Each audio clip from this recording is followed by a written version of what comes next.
Hey everybody, welcome to another beach talk. And being in the mortgage business, I run into a lot of people around here that are new to the area and they don't really understand the history of this area. And so I decided to bring on two local historians to come tell us a little bit about it. So I've got Connie Mashburn here, who kind of is the Alpharetta historian, and I've got Pat Miller, who's sort of the Roswell historian. And I wanted them to kind of take us through a little bit of North Fulton history, if you will. So the first thing I want to know, guys, is how did this become a settlement, or how did this place even, why here? Why Roswell, Alpharetta? Well, I can answer, there's several answers, but one of them is, this was Indian territory, right where we're sitting. We're sitting in downtown Alpharetta. Sitting in downtown Alpharetta. This would have been Cherokee County. Answer your question, back up just a little bit. The Cherokees were dispossessed in the 1830s. All the land west of the Chattahoochee and north of Carroll County, the last piece of the Cherokee Nation, was surveyed, cut up into either 160-acre lots or 40-acre lots. The 40 acres, like 40 acres and a mule. Yep, Mm-hmm. and Okay. that's around us here. And the 40 acres instead of the 160 is gold was discovered in Dahlonega, and they didn't know where all it was going to be, so they said, well, 40 acres, you got gold on there, it's worth 160. So that's how that happened. Then they decided to cut let it out by land lottery. Everybody that's been in the state for 3 years, everybody that was an orphan, widows, all got 2 draws. The Revolutionary War soldiers got 2, and so forth. And the people that participated took a number, and that's the order in which they drew, and they stuck their hand in this barrel and pulled it out, and it had a land lot number on it. They got it, and they paid $10, and that was their land. And that was mostly 40 acres, or 160. Well, the majority of them were 160. Okay. Because it was just around Dahlonega, it was the 40. But they were already residents of Georgia. Yes. Okay. Now, there were some exceptions, like an officer in some of the Indian Wars they got by. But, Okay. So then people started moving onto those lots and so forth. They made 10 counties out of that area. And then soon they found out that that's way, way too big for our people to have to go to the county seat and, To pay vote, taxes, stuff. vote, get there. If you lived over by the Chattahoochee River in what's now the far east of Johns Creek, and you wanted to get a marriage license or record a deed, in the 1840s, you had to go to Canton. So that was probably a solid horseback ride, right? The It whole could day? be, depending on the mode of transportation, it could be a 4 or 5 days thing, Oh, especially really? with oxen. Yeah, and travel. if you got called to jury duty, so you had to go to Canton, and you might have to be there for a week. Wow. Okay, so So- they busted it up. And Busted it up, and it was all throughout this. I used to think it was just Milton that was formed for convenience of the residents, but it was all over. They wound up with over 20 counties instead of 40. But So they took the counties and made them smaller so that it was easier for people to get to the county courthouse, which is one of the reasons why we've got so many daggum counties in Georgia, right? you got it. That's Okay. it for sure. So we had to have a county seat, and Milton County, named after John Milton, the War of 18. Well, I shouldn't say that. Revolutionary War. First Secretary of State of Georgia. They named it Alpharetta because nobody knows. There's a lot of theories. A lot of but theories. There ain't nothing in writing. So then they started to say, well, all right, what spot do we want? What's centrally located for these people? What's easy to get to? We will need high ground because these people coming in will have to sleep under their wagons some or whatever. So they picked this spot. This is Alpharetta we're talking about. Alpharetta, right here. And If you go across Highway 9, you'll see a historical marker about New Prospect Campground.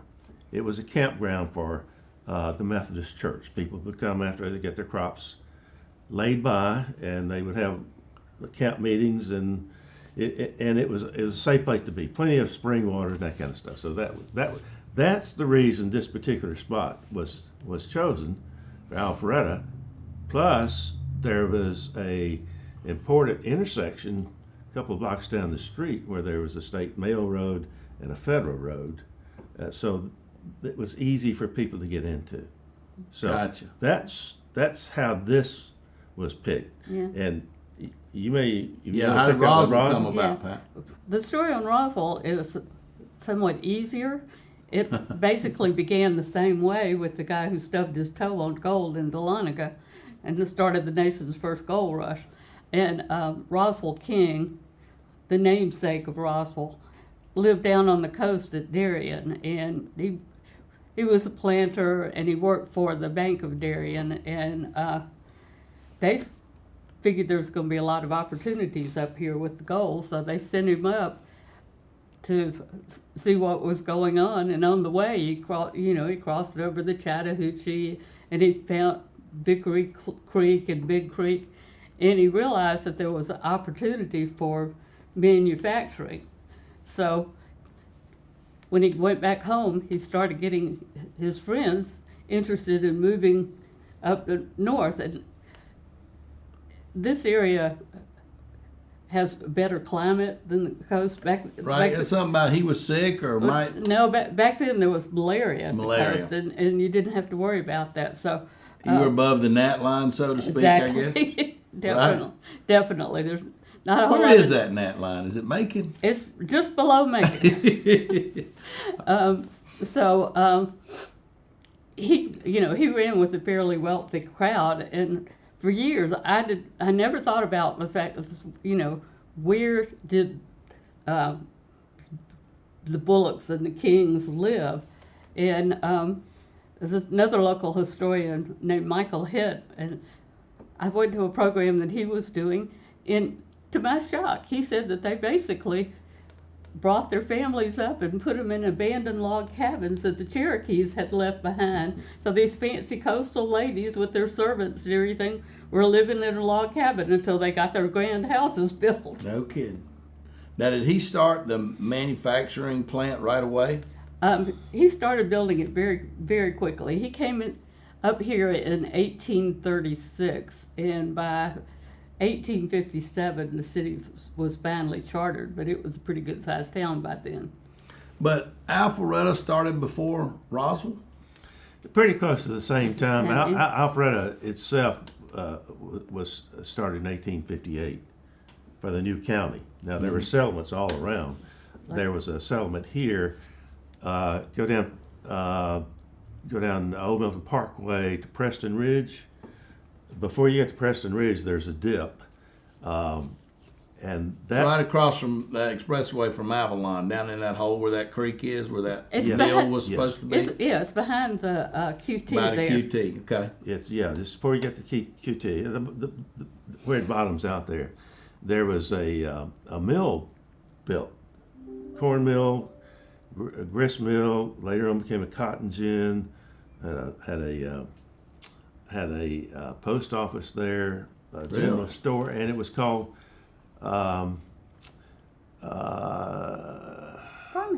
Farmhouse. farmhouse. And we didn't know about it until just several years ago. It was on the map way back in those days.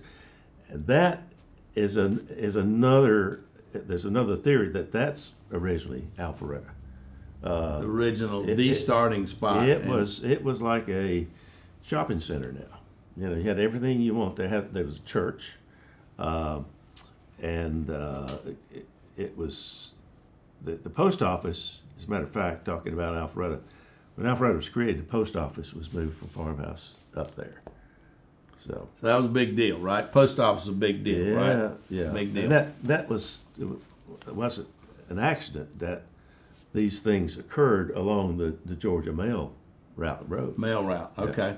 And then the Federal Road, was that what Chief Van created, the Federalist Road, the Cherokee You Chief? know, I wish I knew more. It runs through Cherokee and east, and I believe you're right about Van. Well, what I don't know if he read was created it. that the U.S. government, negotiated with him because he was half Cherokee and half something else. He had been He's the boss. been to American school, so he could speak Yeah. English, so to speak, and he set those up, and then he set up those little taverns, a day trip, everyone, and he charged people like a hotel, and he made his own liquor and his own food, and That's how you know about it. yeah. Well, actually, the Indians have quite a developed trail system. In Roswell, the Hightower Trail goes Is that Hightower Road? Hightower Road, and so a lot of the early roads basically just followed the path trail. that the Indians had already cut. So how did they cut those trails? Do we know? I mean, did they Animal trails. Yeah. animal They trails? started out with animal trails, and there's a fascinating story you could probably do another whole program on. The Cherokees developed a way of bending trees. They would take a sapling and bend it and stake it so that it couldn't Couldn't grow? grow straight, and then it would start up like this. So you had these bending trees, and they never would tell the white people what they meant, but those marked trails. They also marked where you could go to get water, and you can Like signs. exactly, and Road signs. you can still find them. Like Do you know there's- where one is? if it's still there, there was one at the entrance to Mountain Creek subdivision, right in Roswell, right by their swimming pool. Really? And Bent Tree, the mountain community. Yeah. There's a bunch of them in there, and a lot of people find a bent tree and they think, Something was wrong with No, it? they think I Oh. found one, because there's all kind of people looking for them, and you really have to look closely because they've got to have an enormous base Because of the age. exactly they have to be Yeah. over 200 Can't years be a old. little new sapling that, No. that some kid bent over, right? That's right. They have to be over 200 years All right, old. so we got these people starting to settle around, and then what's the commerce like? What are they mostly doing? Who are some of the families? They're farmers. Farmers.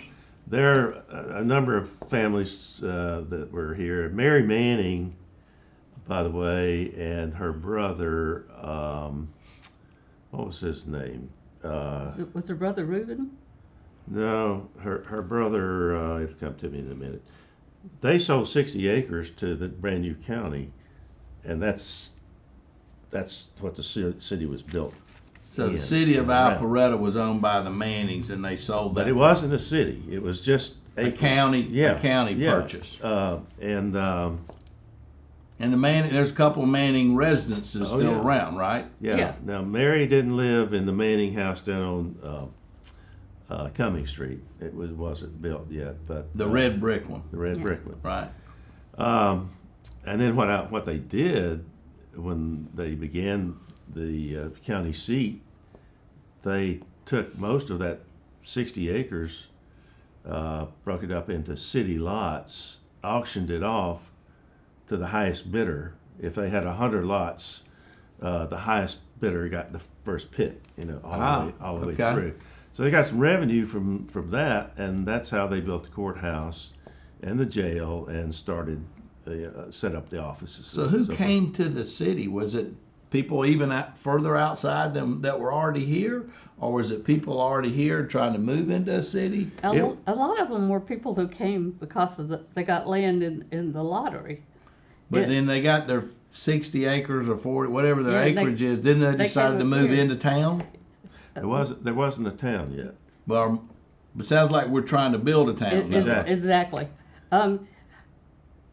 I do a lot of genealogy work, and I discovered, looking into my own family, that the Tatums were in Elbert County over in the South Carolina line in 1830, and by 1840 they had come up this way. And as I started doing genealogies for other local families, I discovered that lots of them lived in Elbert County and came at the same time. So these folks knew each other before they came up here. But What happened was there was Revolutionary War lotteries. In a lot of places you had to be a resident, but Georgia was different in that they had a few Revolutionary War land lotteries where you didn't have to be a resident. So if you go and look at Elbert County, you'll find that the Teasleys, the Ruckers, the Maxwells, all these folks who came up here that have roads named after them, their Revolutionary War relatives are in Elbert County. And then in 1832, the kids got land up here and came here.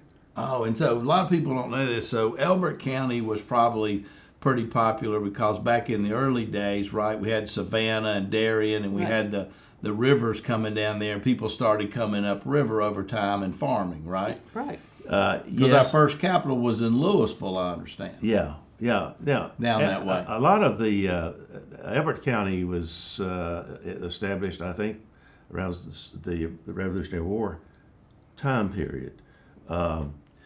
Most of the people that settled in this area, west of Elbert County and so forth, they came originally. Their ancestors came in through Virginia from Northern Ireland and mostly in England. Mm-hmm. And they made their way out till they found new land going west, and then they ran into the Alleghenies, so that kind of put them going south. And a lot of the people that you find in the 1860 census, Stevens County, Gwinnett County, Hall County, they were all opened up for settlement earlier, and a lot of them came in, established residency, and then they moved on here as this opened up. So we talk about starting a city.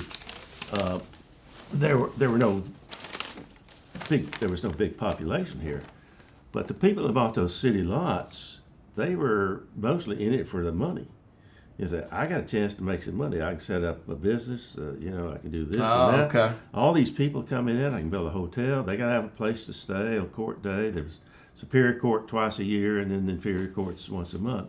So they were looking ahead, and they weren't using this as farmland. This was just business and residencies. Right. Okay. So the commerce was mostly farming at one point. What were they farming? Cotton. Everybody was cotton. Even down in Roswell. Mm-hmm. They were farming cotton. Yeah, Roswell was not a big farming community. The Kind farmers of mountainous a little bit, isn't it? well, no, they could farm down there, but the people in Alpharetta grew the cotton, and they didn't have a way to transport it other than wagons, so they would transport it down to Roswell because Roswell had the Chattahoochee And a mill that and- eventually bought the cotton, right? exactly. Okay, so well, And the railroad went to Roswell, which it didn't come through Alpharetta. where did it go? Where was it in Roswell? It was on the south side of the Chattahoochee, about Highway 9. Yeah. And it ran from Chamblee to there. It didn't come on into Roswell because of the river. You had to cross the river. Right.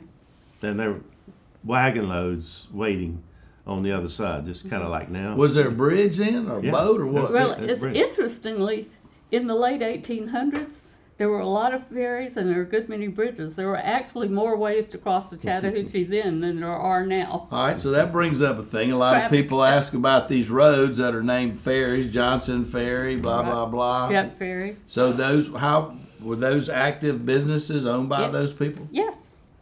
One thing that kind of comes into play with that,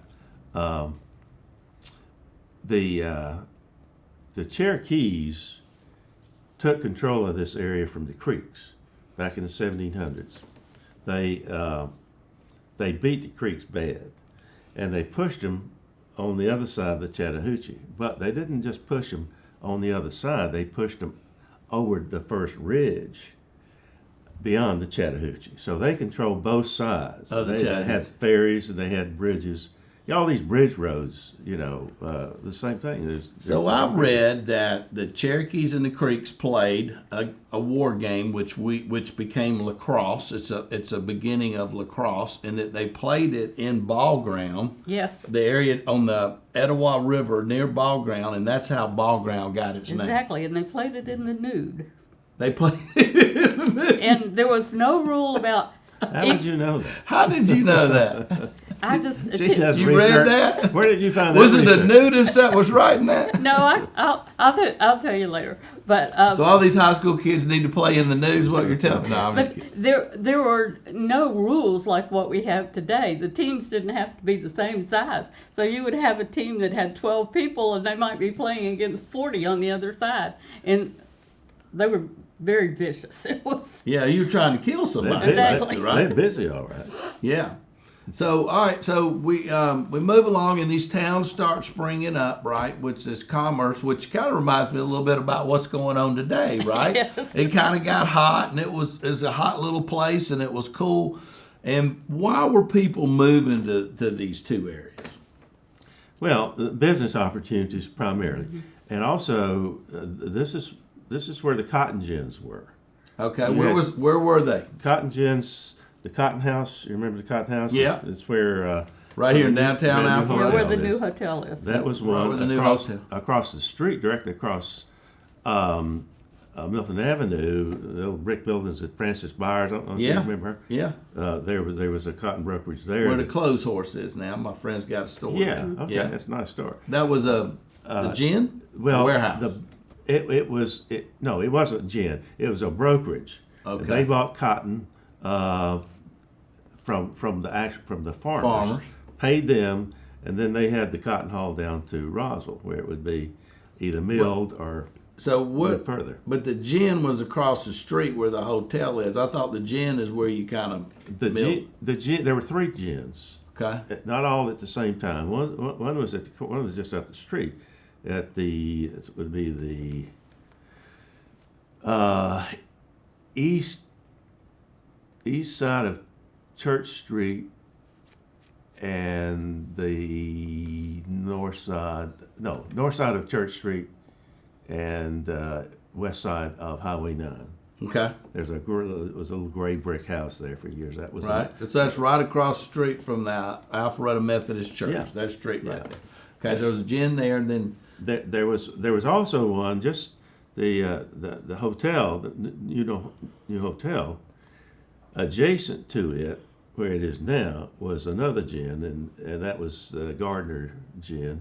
okay. And then where the 3-story building is, I'm not sure what they call it now, 4 stories, it was going to be the club and so forth. Yeah. Yeah. There was a Liberty gin, Hall. Liberty Hall. There was a gin there.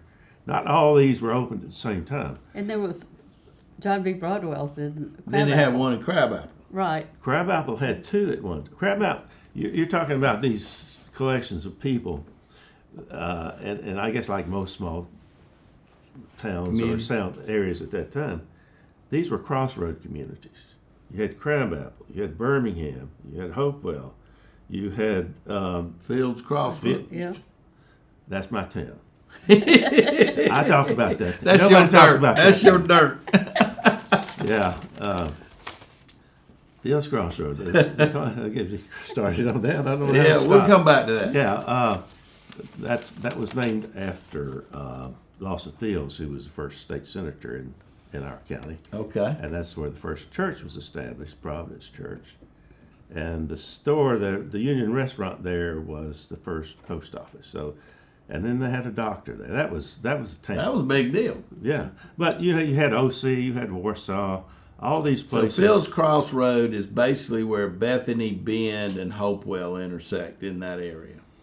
No. No? I'm trying to think of what that might be, but it's where it's where Freemanville and Providence Road.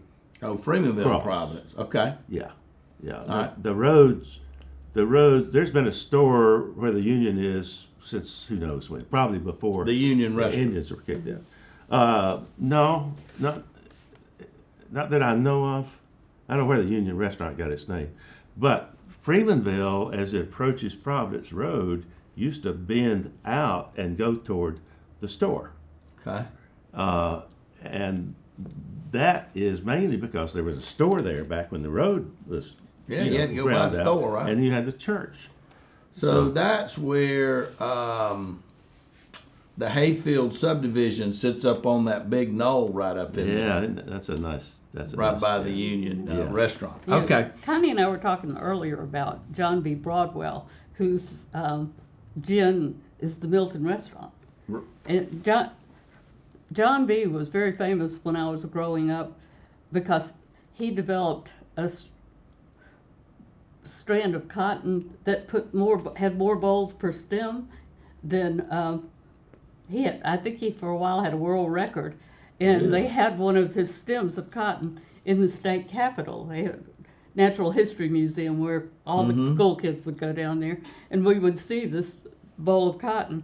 We had it reproduced when we built the Milton History Museum, and there's a photo in there of John B. down at the state capitol with his, prize-winning cotton. And I always tell the school kids when I give them tours about John B. because he was born, lived his whole life, and died in the same house. And when he was born, it was in Cherokee. When he was growing up, it was in Milton. By the time he died, it was in Fulton. And he Where never is that moved. house? It's the restaurant there. Let's see, Milton's Milton's restaurant. Restaurant. Yeah, that was the That house. was his house. But it was down the street, located almost directly across from the Milton Library on Mayfield. So they moved it? Yeah. Moved it up there. An interesting character. He developed his own strain of cotton called double jointed cotton, and he claimed he got 4 bales off an acre, which is doubtful. But I think he had a better yield than most people. But he thought highly of himself. His first wife passed away, and the young nurse there that took care of her, he married. And there's a picture of him in the local paper, and he was 92. I don't know, she was maybe 40. And he says, "Yeah, thinking about starting a new family."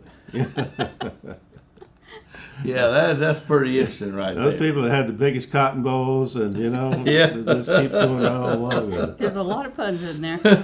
All right, so let's go back down to Roswell, and we got Roswell King in there, and he's coming along, and how does this all tie in with the Roosevelts? Okay, the Roosevelts. Bullock Hall. Mittie Bullock married Theodore Roosevelt, the father of Teddy. Teddy.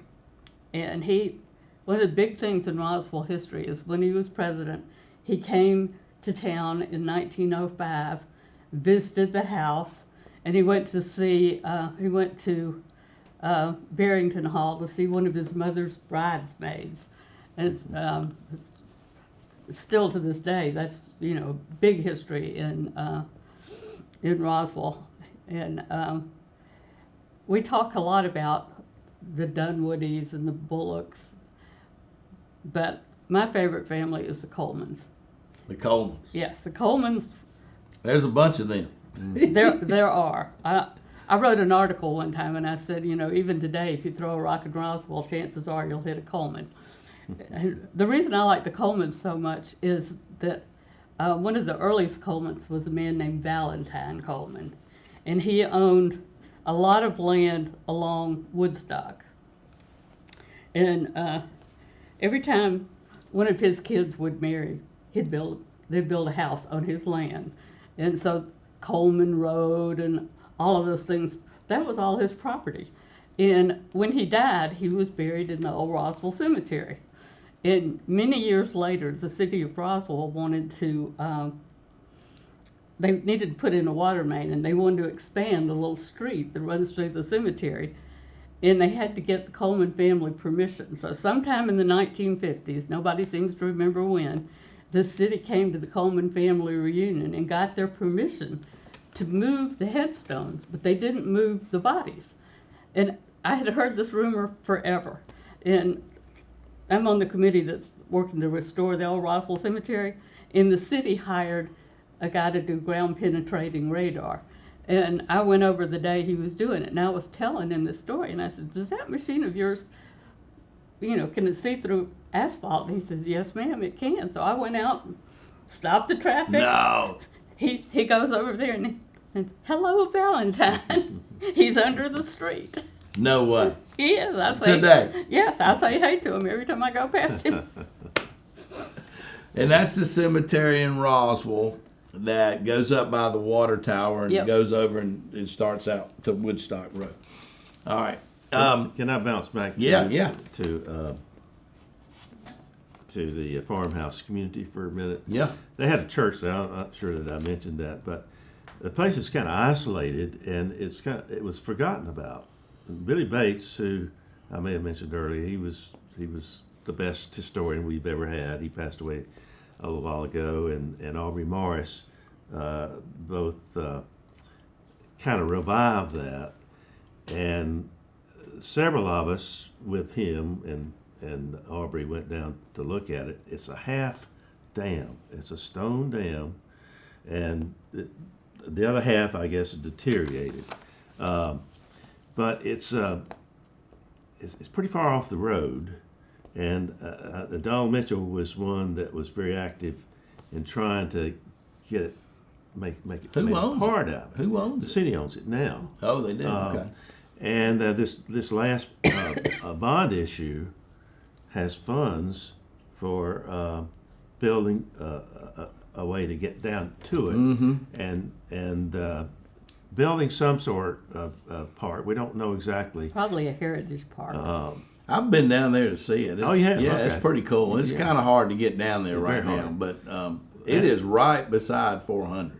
Yeah, I mean, the cars going by. yeah, you can throw a rock from Yeah. the bridge and hit Yeah, it. it's right there. But bringing that up, by the way, we did a video of it, and we had a outfit come out and do a radar search to try and find out where. The same some guy of the that old found buildings- Valentine. Yeah. Okay. Yeah. Okay. So they found some of the buildings existed and so forth, and we don't know what all this next. But I bring that up just to say that Alpharetta has been extremely generous to those of us in the history community, and spent a lot of money, and we're just And Roswell opportunity- too, right? I yeah, mean, it's real. opportunity to say this. We're grateful for that. Yeah, Roswell just approved money for a museum, and Roswell has an incredible collection, most of which nobody has ever gotten to see because there was no place to display it. So I'm pretty sure that if you haven't already seen it, you will see one soon where the Roswell Historical Society is trying to raise money to build out the museum. The city's going to actually provide the space, but the interior and the collection will have to be paid for by the public. So One advantage Roswell has, it was settled by wealthy people, exactly. and we weren't. Most everybody else around was like us, poor farmers. But Roswell, I don't know. Let's say the Smiths, Bullocks, Dunwoodies, Kings, Pratt family. They have their homes are still there, most of them. But those folks didn't have to move around, to find a new farm or find a new place to work or whatever. So they saved everything. Plus, they had the good stuff. They had a display of clothing. This may be 15 years or so ago, of the Smith family.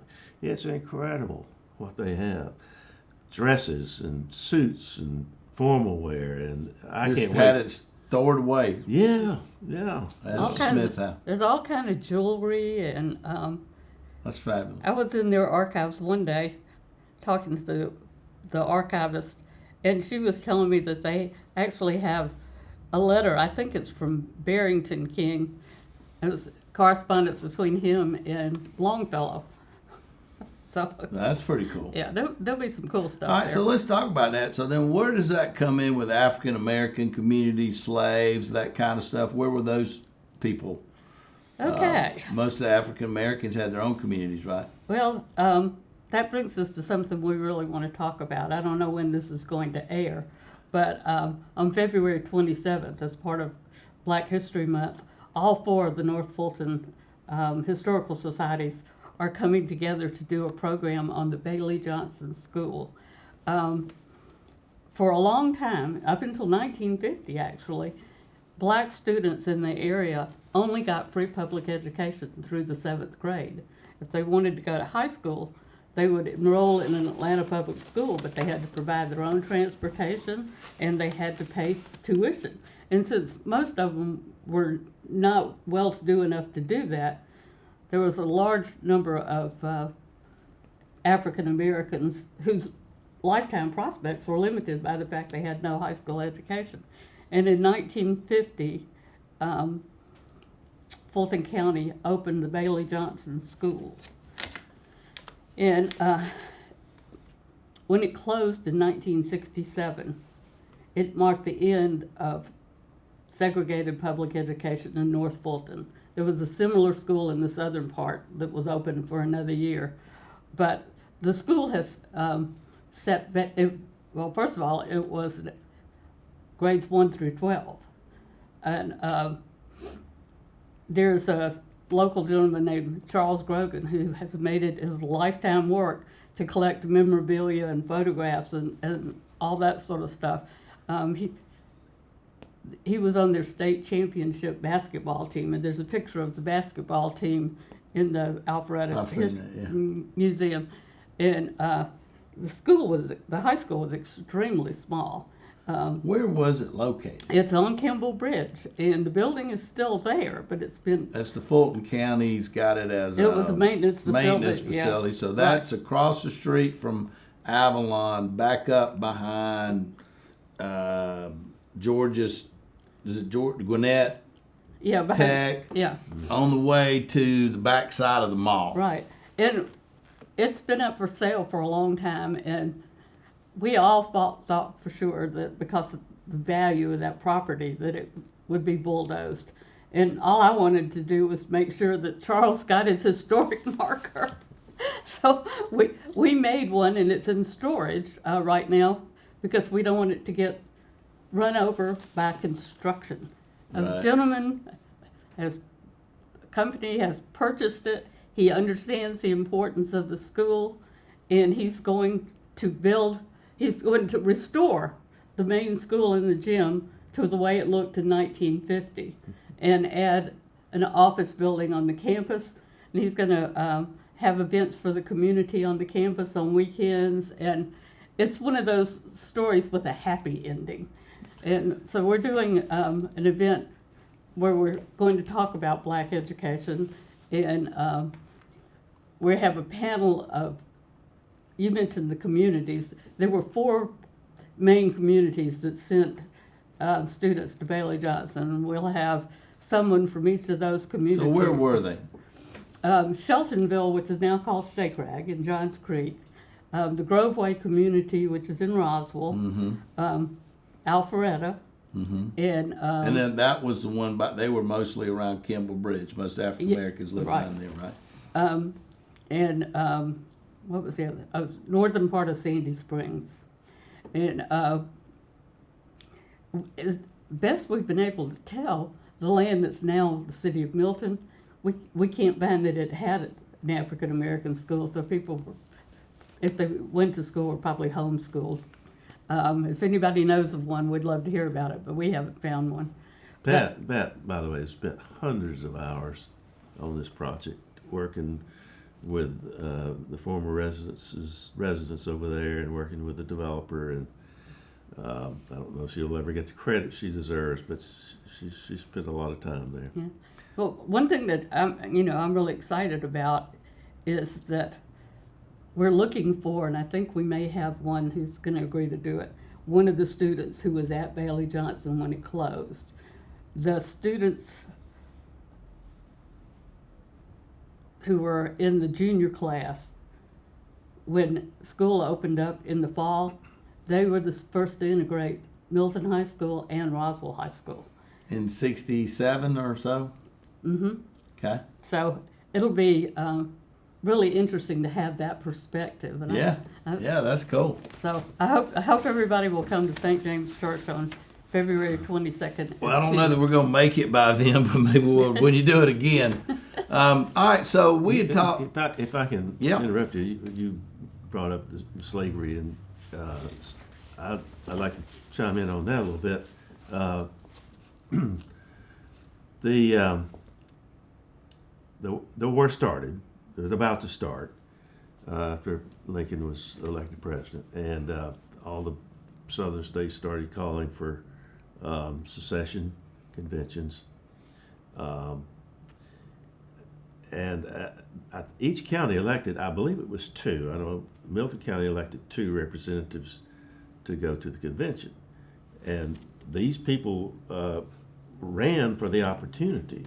And so Milton picked two guys who were anti-secession, and of course they voted that way. And back in those days, the political power and the commercial power and everything else you can think of was in South Georgia, along the coast or whatever, where all the plantations were. But to back up with this, the two people they elected, one was a young doctor here in Alpharetta, James C. Street, and the other was Jackson Graham. Jackson Graham was a big farmer over on the east side.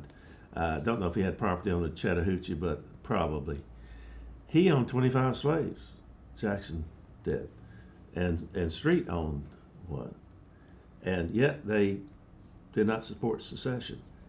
Then there's some numbers that go along with this. I never knew or thought too much about how many slaves we might have had here, but I looked it up once, and we had exactly 100 slaveholders, and a little over 600 slaves In this area, in Milton County.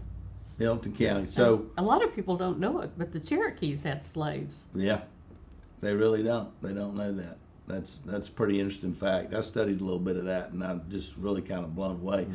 But which brings me up to my new favorite, whiskey.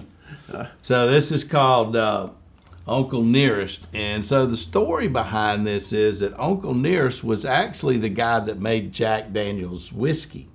He was a slave, I think, of Jack Daniel's, and he made this whiskey. And so what I understand is his descendants have decided to kind of redo that. So it's a Tennessee whiskey, not a bourbon. So the difference is on Tennessee whiskey, once they distill it, they pour it through charcoal before they put it in the barrel. So this is like Jack Daniel's, George Dickel, but it's gotten to be really, really popular. And these descendants have kind of gone out and started raising money, and they have raised a ton of money. And they're building their own facility and everything. So you'll get to go see this before long. So I thought that was kind of cool to tie in with that. What about moonshine, since we're on whiskey? Well, Pat, maybe she'll tell that story about what does that say? They say rain makes grain and grain makes whiskey or something like that. And we got farmers around here. Do we have any moonshine? We had a lot of it. And they were kind of headquarters up in Dawsonville, although we had moonshiners in this area. The ones in Dawsonville, the mechanics would soup up their cars, and it became sort of like a game. They would come through Alpharetta, and the locals would go signal them that that the cops were coming, and they'd go down alleys. And after the cops passed, they would pull back out and head to Roswell, where they also were. So they were bringing it from Dawsonville down this way to sell it, or were they going to Atlanta? They were basically going to Atlanta. Okay. And so Highway 9, they say, is the original Thunder Road. So that was the way they brought it down, huh? Yep. Trafficking moonshine. Do you know where any moonshine stills were in this area? Is there any? Yeah, there was one that I never saw, but heard about over in Crabapple. It's almost the exact same location as Milton High School is, but they were scattered all around. But what a lot of the people, the bootleggers here, they would not make it, but they would haul it. They would assist. They would be like a relay race. Like I'll drive to come and you pick it up. Transfer station. Yeah. And there was one guy named John Elliott Rogers. I can say his name because I don't think any relatives still around, and descendants. But he did that, and what his ploy was to hide his moonshine under stove wood, and his buddies used to swear that he polished that stove wood. It was so slick from handling so many times. And he also one of his tricks too. He would put a mattress in the back of a station wagon and put his wife on top of it. And of course, underneath was a whiskey. So, yeah, my wife's sick. I'm going to the doctor. That's a good story. I have a personal remembrance of an incident. There used to be, this is back in the 50s, 60s, I guess. They didn't sell necessarily wasn't moonshine, but for after hours and weekends, these guys would buy pints, half pints, and they would sell it at night or weekends. And up Maxwell Road, right up the peak, not far after you get on Maxwell, there was several houses there, and one of them had a little. It was like a drive-in laundry kind of thing, you know. He'd slide his door open and fill your order, and I was up there one Saturday night after the Legion closed, and several of us, we went up there, and he saw me and he says, "You're Eunice's boy, ain't you?" I said, "Yeah." He said, "Let me tell you this. If you ever tell her that I sold you this, I'll find you and I'll kill you." He didn't want to get in trouble. He was my great uncle. But anyway, that was the Wood family. There was a lot of them around. My grandmother was Wood. And, they used to say about them, half of them were in the law business, the other half were in the whiskey business, and 2/3 of them were in both.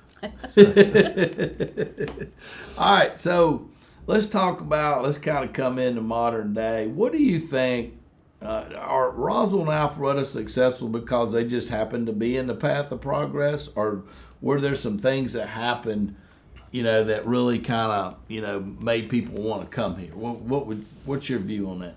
Well, when I was growing up, I lived in Brookhaven, but my grandfather had a couple of sisters that lived up here, and one of them, Aunt Lizzie Manning, lived at the corner of Cumming and Highway 9, and we would come here. Alpharetta never changed. I mean, it was just dead. And Roswell and Alpharetta were clearly separate places back then. There was nothing in between but farms. And it really started opening up when they built 400. Yeah, they're chime in there. Everything moved north. The 85 corridor all the way up to who knows how far north. It was sort of a natural way. We kind of joined in with that, and then Atlanta's population growth in the 60s. We had a lot of spillover from that white flight and just sheer numbers they wanted to get out. And then 400, good grief, what it did for us.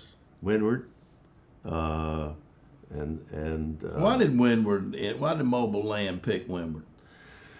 That area. I don't know. Maybe I have no idea. But it's a gorgeous place. They make a big lake and a lot of lakefront lots that cost more money than the others. But I think the area was right. It was just they had a lot of a good vision, I guess, about what was going to happen. Yeah. Well, they laid the internet line there, Yes. which was a big deal, right? Big deal for Alpharetta. Put it in underground or something was supposed to be big for reason why we got so much IT stuff. Yeah. What about you, Roswell? Is there anything in particular that this made it? I think Roswell kind of, its residential component has a lot to do with the Chattahoochee River and the historic district. People who love history, people who like outdoor recreation are attracted to Roswell. Well, they feel like they're in a town, right? Not just a spot. Right, they're attracted to Roswell. Yeah, I got it. And it's not unique with these two communities, but the weather and schools, of course. I don't know which came first. All the new people coming in demanding schools or, right, whatever, but it keeps them here. That's a right. big part of it. All right, so what was Canton Street like in the early days? Was that the place or was it the square in Roswell? more the square. And then Canton kind of developed later on. When did Canton Street kind of take off? Oh gosh, that's a very good question. I frankly don't remember. I'm just guessing this, maybe 80s. It was residential for a long Oh, time. you mean as for restaurants and stuff? Canton Street and Roswell. Yeah, that's what I'm talking Well, about. when I was in the 70s, that's where we went to the grocery store and all that. That was Right. there was some stuff on the square, but most of the commerce was right around Canton Street. Yeah, okay, yeah. But I guess what I was thinking about there, initially those were residences that were built. And then I know we had a veterinarian there, Dr. Ball, back in the 50s and 60s. And then the blacksmith shop popped up. Was that Moss or somebody else? This was a Smith family. Okay. And there were two. Let's see, Naylor Hall is down there. I think it's called something else now. Yeah. It kind of caught on because it was a affordable place to hold weddings and other events and that sort of thing.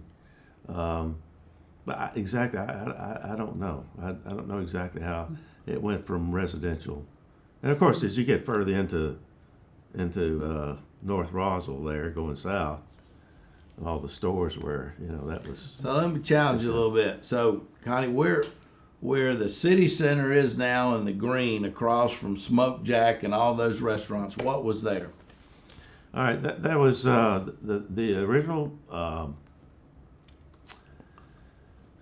You had courthouse. City Hall on the corner, or courthouse? Courthouse was on the corner. There were two of them.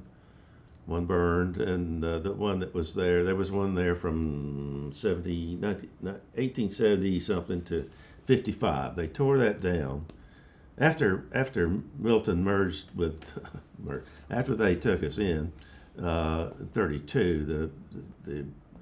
The county, we didn't have a county seat there, and Fulton County didn't. All right, we got to rehash that for some people. So, the Roswell and Alpharetta area, what county was it originally, and then what's the transition on all that? Well, Milton County existed from 1857 to 1932, and Roswell was in Cobb County to 1932. But what happened is the economy drove Milton County into Bankrupt. the arms of wealthy Fulton County. I don't know how far you want to go with this, but we had the boll weevil. We had terrible droughts in the 20s. One called the drought of the century, but later on there were two more droughts of the century in the same 20 years later. And in one of them especially, the 24 through 27, 3 years, just it decimated farms. Not just cotton, but corn and everything else. In the Chattahoochee Basin, it just kind of zeroed in on that. You also had the boll weevil. Boll weevil, yeah. If I didn't mention that, slap me. Share that. And then, of course, So depression. Milton County went broke basically, or was Yeah. going broke, and so Fulton County. Who worked that out for Fulton and Milton? Two people. We had a state senator, was Louis Jones. I don't know if you've ever heard of him. Who had He the was- funeral home? Right. Yeah, and then another guy named C.V. Shirley, and they both introduced bills in the House and the Senate, and they held an election to see if Milton County wanted to do that first, and it was a 90% yes, because the schools were horrible. Louis Jones said, and he was trying to sell the idea of the merger. He says, our schools are nothing but shacks in the fields, and we have no roads to get to them. That was kind of bantered around a lot, but Right. So couldn't pay the teachers. The roads didn't do any road work, so it was just a desperate time. And then Roswell also, and you told me yesterday that was several months after Yeah. Milton went in. The historic part of Roswell was in Cobb. Most of modern day Roswell was in Milton. And you said the line was what road? Woodstock Road, maybe a little bit, or it was different places at different times, but but when the historic district wanted to join in with Fulton, they had to petition the Cobb Commission for permission to secede To from leave Cobb. And so they came in to Fulton 5 months after Alpharetta did. And there was another county in the southern part of Fulton that named Campbell County that joined at roughly the same time, which is why Fulton County is 61 miles long, because it's actually 3 different counties all rolled into one. Right. And the Fulton County voters had to approve it as well. It's interesting, before the merger, or before the transaction took place, all the talk was about the merger with Fulton. And then after Fulton absorbed Milton, Right. there wasn't any merger to it. Right. Right. Okay, so people ask me about the castle in Crabapple. Do y'all know anything about the castle in Crabapple? I know that a truck driver built it, and that's about it. He just always wanted a castle, and so he built him one. How about you, Pat? You got any stories on that? Well, yeah, I mean, basically, that is the story, but he built it himself. And, like, it's got a bathtub that he carved out of solid granite. And it's got a moat. And So I stopped there when I was a kid while he was building that. I was out bush hogging on my tractor, and I asked him about it, and he told me the story that he had been in World War II and fell in love with this, I think she was a German lady, and he promised her he'd build her a castle Right. if she married him and came back to the U.S., and I can't remember, but they lived in Dunwoody or Sandy Springs, and he bought that piece of property, and he did. He built that thing pretty much all the way by himself. yeah, you know? I think of it as a serious version of the Big Chicken. Yeah, it's our people Big give Chicken. give directions. Yeah, it's our Big Did you Chicken. grow up over in that area? You say Yeah, I Bush grew Hog? up right behind where Roswell High School is now, next to a Coleman, Dorsey Coleman, Yeah. if y'all remember him. Yeah. Yeah, Oh gosh. I know Dorothy. I knew Dorothy passed away, but Yeah. Pat met him at a Waffle House one Yeah, day. that's She heard true. him talking with some of his buddies. She walked over. I want to get in this, she said. And Well- from that, she invited. We had a interview program going on. The city paid for. We interviewed 70-something local seniors, and Pat got him to come over and do one. He was fantastic. My mom's forever mad at him because he's the first guy that taught me how to chew tobacco. So I've chewed tobacco ever since. Any famous people from the area that people need to know about? I can name some. Okay. Two of them are baseball players. Nap Rucker, who played for the Super Boss, Brooklyn Super Boss, and then Dodgers, back in from 1907 to about 1914. What position did he play? Left-handed pitcher. Pitcher. He, along with some others, are reputedly invented the knuckleball. Really? But I don't know if that was the case. But he was a lousy team, great pitcher, and he, as I said, I think he pitched a no-hitter. I can't remember. He won the same number of games that he lost, and doing that with a bad team is good. That's pretty good. And he lived, the log house there on the old Rucker Road, right off of Broadwell Road. So it's a little dirt road. It goes out to the house. Yeah, it's had it's been upgraded over the years, but it's got some stone. It's Rucker and where? It's the corner of Old Rucker and Rucker. Yeah. Okay. Okay. That's where Knapp grew up. That's his grandfather was the first Rucker who came to the area in 18. Which is right Simeon. there also at Broadwell, mid Yeah. Broadwell. It's Broadwell. Yeah. Broadwell. Yeah. And right across the street was his brother, who owned the cotton gin and brought electricity to Crabapple, by the way. His name was Joel.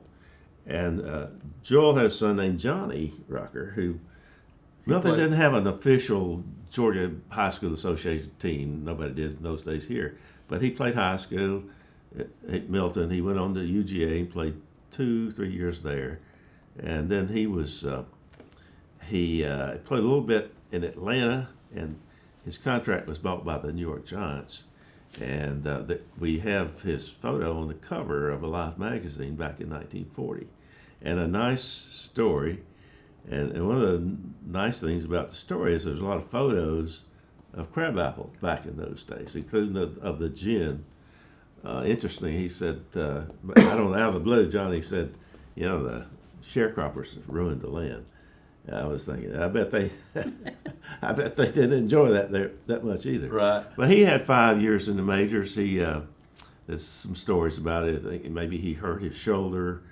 The manager of the Giants and he never got along too well. We think, or we read, and his name was Mel Ott. He was a Hall of Famer. But anyway, having two players, major league players that live like 20 feet away from one another, just sort of incredible. But Crabapple was a baseball town.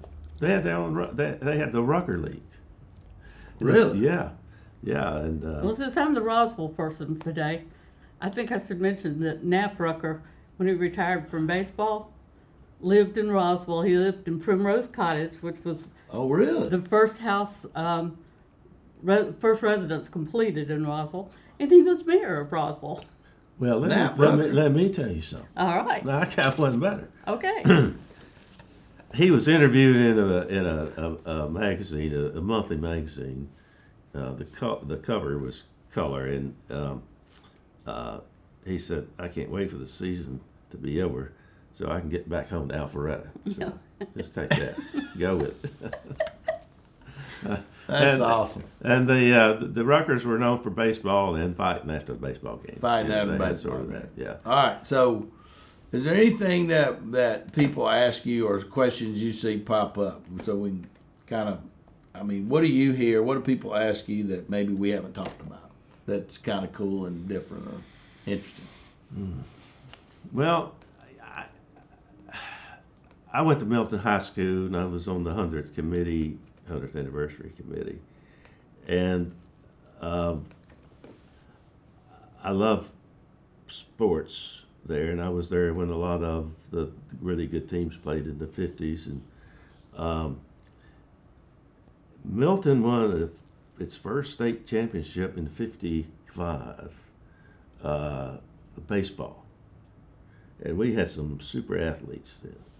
Most of them were almost 20 years old. Then they learned the 8th grade real good. That's hilarious. But there's a lot of interest in that, and I've read everything I can find on it, so I always enjoy talking about it. And there's only one of them left now from that time, but he was Milton's first superstar. His name was Gene Estes. He could do everything. He went to Georgia on a football scholarship and broke his leg and came home, married his sweetheart. But he was the man. He was the man. Yeah. He was Wow. the man. What about Roswell? Anything people ask you about? I get asked, because I take a special interest in the cemeteries. I get asked a lot about the cemeteries. And the one I get asked about the most is actually on Kimball Bridge in Alpharetta. It's the old Big Creek Cemetery. It's got a big marker in the front of it that said it was founded in 1795. First of all, that's not right. It's not? No. Cemeteries are dated from the first burial. There are people in that cemetery that were born in the 1790s, but it's not totally abandoned, but it's surrounded by really nice subdivisions, and people in that subdivision are always curious about it. And when Connie mentioned earlier that there was a church at Farmhouse, the original Big Creek Church was at Farmhouse, and then they built a new church on Kimball Bridge across from where the cemetery is. And that church burned, and when it burned, the congregation moved further out Kimball Bridge and built a brick church and started a new cemetery. And they left money, they put a trust fund to care for the old cemetery, but it had 5 people on it, and the grandchildren of all the people buried there have died of old age. Pat is an expert in a lot of areas. And Well, Pat, how can I buy me a burial plot in the city Alpharetta City Cemetery? Ooh, I hate that you asked me that question. she's on the cemetery committee for the city. The story of that cemetery is interesting because a man named A.T. Camp. That's Mary Manning's brother. I couldn't think of. That's Camp. okay, Arthur. Arthur's daughter died in 1861, and he sold, I think it was 6 acres to the city for a cemetery, so that she Have a place to bury his dog. Yep, and then people who lived adjacent to that property decided that they would start selling land in there, and some of them kept records, most of them didn't. Years later, the city decided they wanted to figure out what was going on, so they hired a professional firm to come out and survey it.